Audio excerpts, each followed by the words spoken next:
चरित्र सुना। और अजामिल के चरित्र में, भक्तों के चरित्रों में एक कलयुग और एक चारों युग के देवता का प्रसंग सुना आपने। सतयुग में जो अवतार लेता उस देवता का प्रभाव होता है नरसिंह भगवान।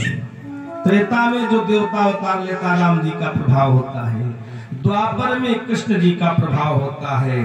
कलयुग में भगवान कल्कि का प्रभाव होता है। चारों युगों में किसी का प्रभाव होता है। लेकिन एक ऐसा देवता है, एक ऐसे देवता का चरित्र आपने सुना जिनका चारों युगों में प्रभाव है ना। चौपाई तो याद होगी आपको। चारों युग प्रताप तुम्हारा है प्रसिद्ध जगत उजियारा। चारों युग प्रताप है। बोलो अनंत बलवंत संत हनुमंत लाल महाराज की जय। तिवारी जी आ गए, बहुत सुंदर। आज देखो प्रसंगों का स्पर्श दर्शन करते चलो।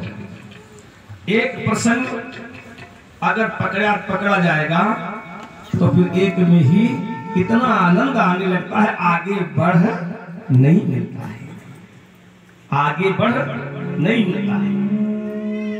देखो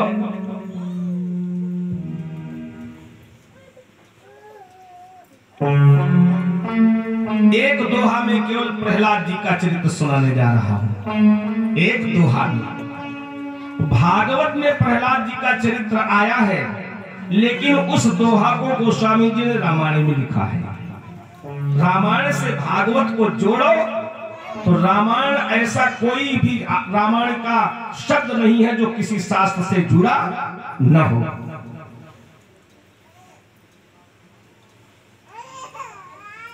प्रहलाद जी के चरित्र के बारे में थोड़ा सा प्रकाश, बहुत प्रहद रूप में नहीं, थोड़ा सा प्रकाश। आपने हिरण्याक्ष का वध सुना। सूकर अवतार लेकर भगवान ने उसका वध किया। हिरण्याक्ष का सगा छोटा भाई है हिरण्यकश्यप। और गोस्वामी जी ने कौन दोहा लिखा है रामायण में? नाम वंदना में लिखा है। उन्होंने क्या लिखा है? भगवान राम नरसिंह के रूप में है, और जो उनका जाप करते हैं वो प्रहलाद के रूप में है, और जो ये कलयुग है ये हिरण्याकश्यप के रूप में है।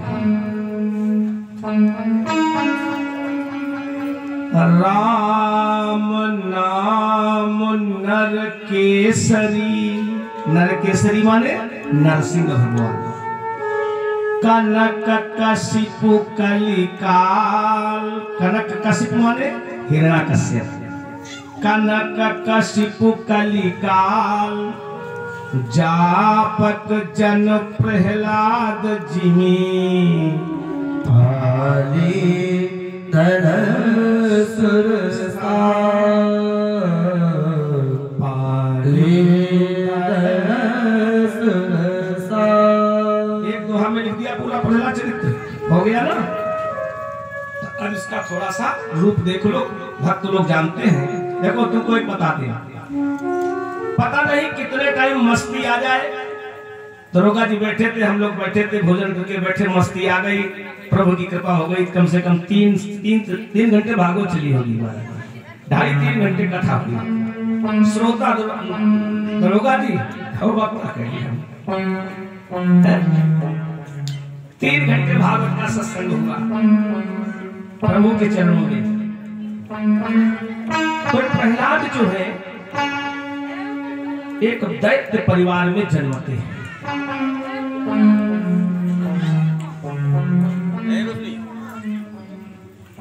शांत, बहुत सज्जन श्रोता है, सब सुधी श्रोता बैठे हैं, सब स्वयं अपने में व्यवस्थित हैं। तो प्रहलाद दैत्य परिवार में जन्मे, लेकिन ये भगवान के भक्त कैसे हो गए, बस इस विषय पर चर्चा करनी। बाकी लोग आप सब प्रहलाद का चरित्र जानते हैं। जिस समय हिरण्याकश्यप तपस्या करने गया था, माता कयादु के उदर में प्रहलाद का प्रवेश हुआ था। इंद्र के खलबली मच गई। उन्होंने कयादु के ऊपर अपना कोप दिखाया। देवर्षि नारद ने आकर के उन्हें समझाया,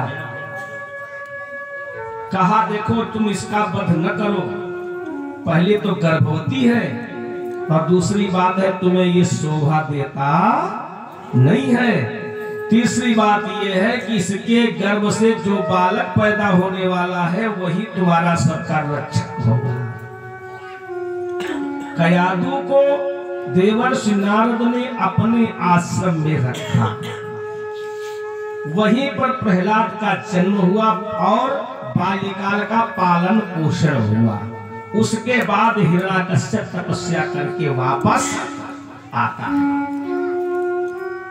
तो एक संत के यहाँ सत्संग का प्रभाव प्रहलाद पर इतना पड़ा कि प्रहलाद अपने पिता के बताए हुए उस कुमार्ग को उन्होंने छोड़ दिया।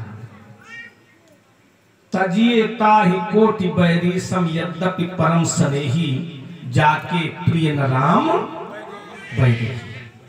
जिसको भगवान राम सीता प्रिय न हो उसे छोड़ देना चाहिए,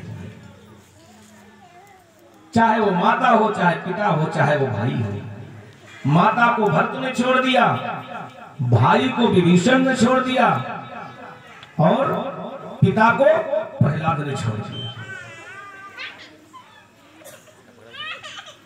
प्रहलाद जी बड़े होते हैं, विद्यालय पढ़ने जाते हैं, लेकिन जो वहां पढ़ाई जाती है उनके समझ में नहीं आती है। अंततो गत्वा पढ़ाई वहां ये पढ़ाई जाती है कि हिरण्याकश्यप ने कहा था ये सबसे बताओ कि मैं भगवान हूं।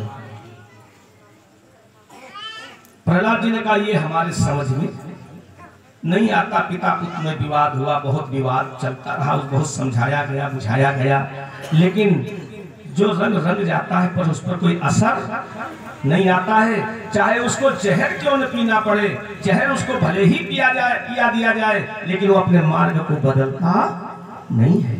मीरा ने मार्ग को बदला, ये तो कलयुग की बात है। मीरा को क्या जहर नहीं दिया गया? जहर दिया गया। जहर का प्याला आया, मीरा को जहर का प्याला दिया गया। तो मीरा जी ने पूछा क्या है इसमें, तो छल करके बताया गया कि तेरे श्याम सुंदर श्याम हैं, काले हैं, तो उन्होंने अपना चरणोदक दिया है, इसलिए चरणोदक काला हो गया है। बोलो वृंदावन बिहारी लाल की। भक्त का समर्पण देखो, भक्त का समर्पण देखो। भक्त का समर्पण यह है कि जो करेंगे प्रभु ठीक करेंगे। श्याम विषवर्ण को श्याम पादोदक मान लिया, मेरा करो में हंस विष प्याला था, अधर लगाया विष का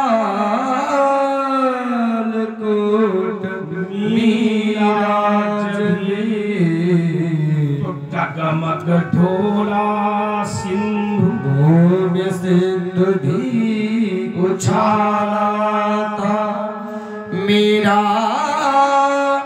हाथ प्याला हुआ दृश्य था। हाथ में प्याला लिया मीरा ने, क्या पी रही है? बोलो बोलो, चरणोदक। कन्हैया ने कहा गजब हो गया, भोले बाबा को ध्यान दिया। कहा क्या है कन्हैया? कहा हम तो यहाँ माखन खाने के लिए आए हैं, जहर पीने की बारी जब आती है तब आपको बुलाया जाता है, चाहे वो समुद्र मंथन में हो, चाहे जहाँ हो। अच्छा तो श्याम विश्ववर्ण को श्याम पादोदक मान लिया। मीरा करो में हंस विष प्याला था। अधर लगाया विषकाल कूट मीराज भी।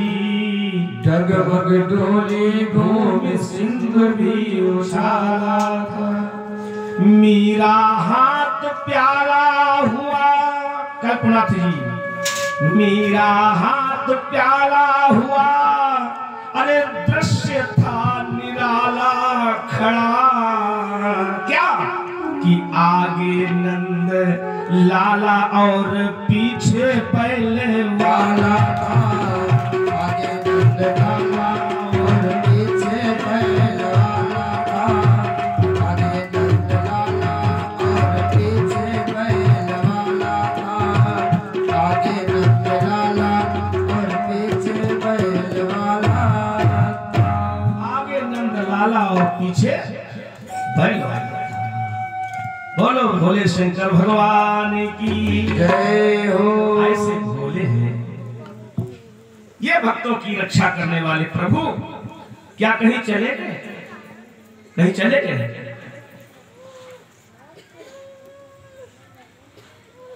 जिनको रकार और मकार बीच लाने में। दूसरा नीचे करो।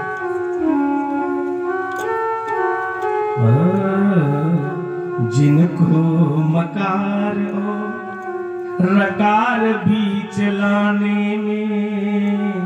जिनको रकार और मकार, रा और मां। गजेंद्र ने क्या कहा?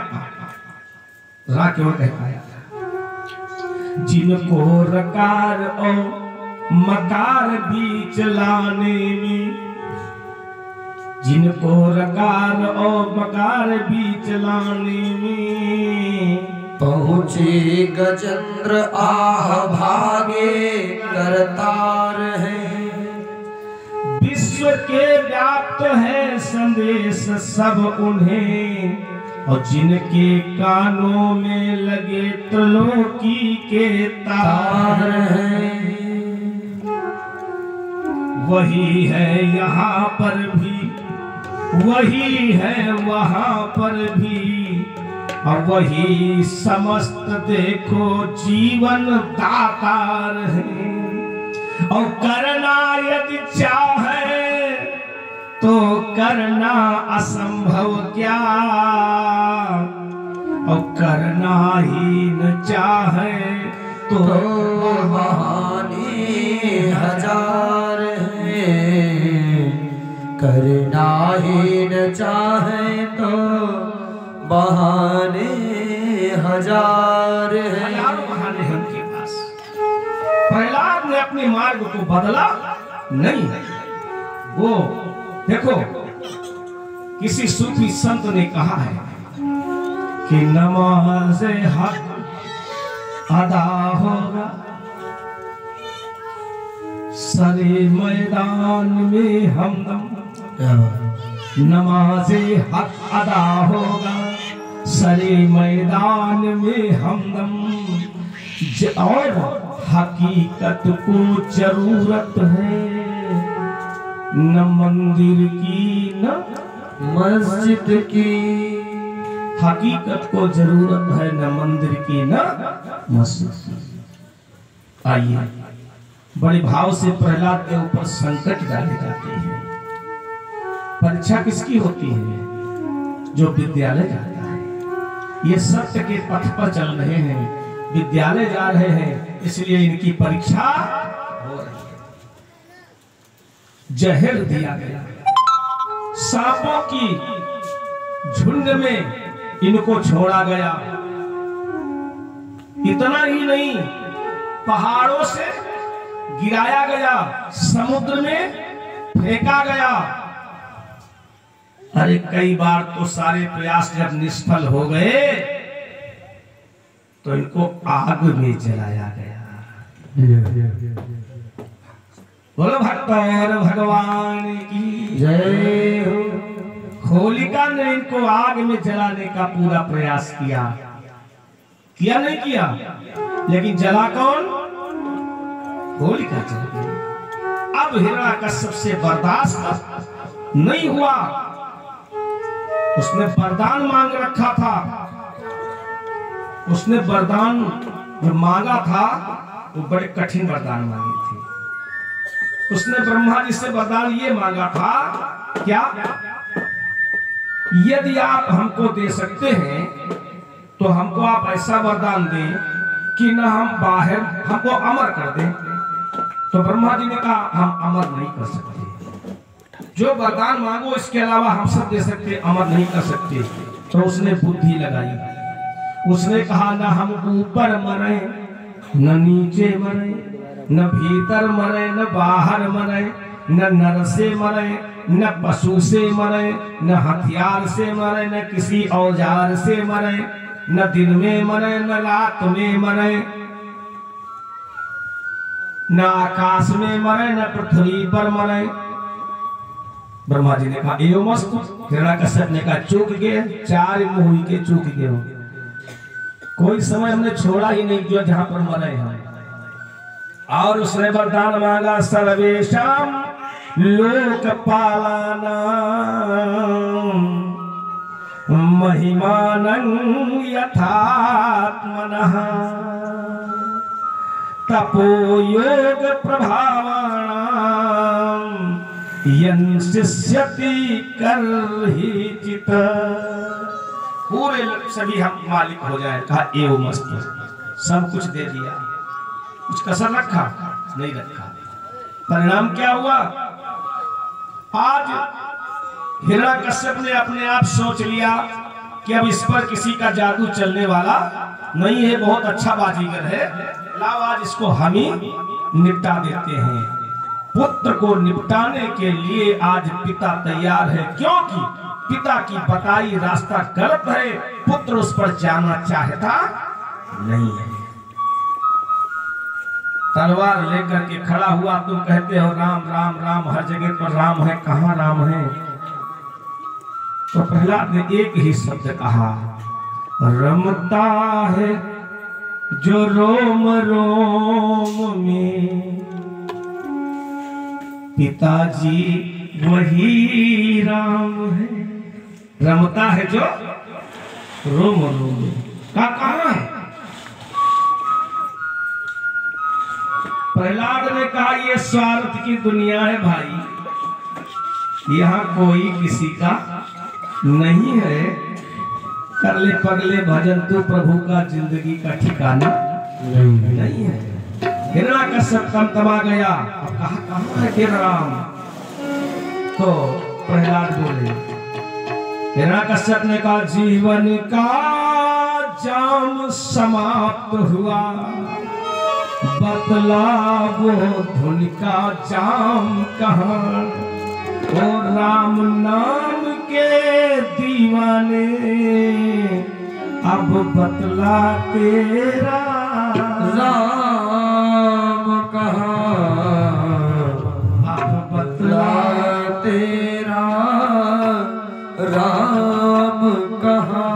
तो प्रहलाद ने कहा सूर्य की, प्रहलाद जी बोले सूर्य की किरणों में वो है, वायु की झनकार में, सूर्य की किरणों में है, वायु की झनकार में, देखने वाला हो तो कण में व्यापक राम है, देखने वाला हो तो कण में व्यापक राम है,